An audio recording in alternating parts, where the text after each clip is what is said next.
கனிமொழி எதுக்காக சிறைக்கு போனாங்க? வாங்கின காசு கொஞ்சம் நஞ்சம் இல்லை. இதே குரல் பதிவுல இந்த ராஜா சொல்றாரு, அழகிரி வந்தார், நான் ஜெயில திகார் சிறையில நானும் கனிமொழி இருக்கிற போது அழகிரி வந்தாரு. எப்பா கலைஞர் டிவிக்கு போன பணம் எல்லாம் ஸ்டாலின் தானே வாங்கி கொடுத்துருக்காப்ல, பேசாம அப்ரூவரா மாறி அவனை காட்டி கொடுத்துட்டு நீங்க 2 பேரும் வெளியே வர வேண்டியதானே அந்த ஆள் சொன்னாரு. யாரையே அழகிரி சொன்னாருன்னு ராஜா சொல்றாரு.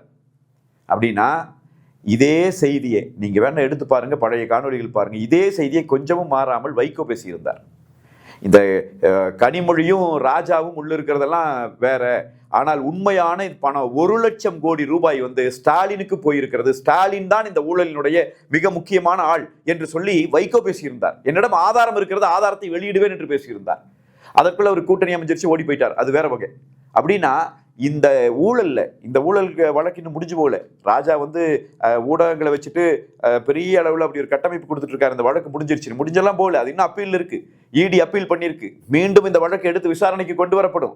அதுல இதெல்லாம் சாட்சிகளாக பயன்படுத்தணும். எவ்வளவு வெளிப்படையா நீங்க நினைச்சு பாருங்க. 1,75,000 கோடி ரூபாய்ங்கிற அந்த மாபெரும் தொகையை அடிச்சு வச்சாச்சுன்னா எத்தனை ஊடகங்களையும் விலைக்கு வாங்கலாம், யாருக்கு வேணாலும் ஓட்டுக்கு காசு கொடுத்து ஆட்சியை பிடிக்க முடியும். அப்படியெல்லாம் பல வேலைகளையும் தந்திரங்களையும் திருட்டுத்தனங்களையும் செய்துதான் இவங்க மீண்டும் மீண்டும் ஆட்சிக்கு வர்றாங்க.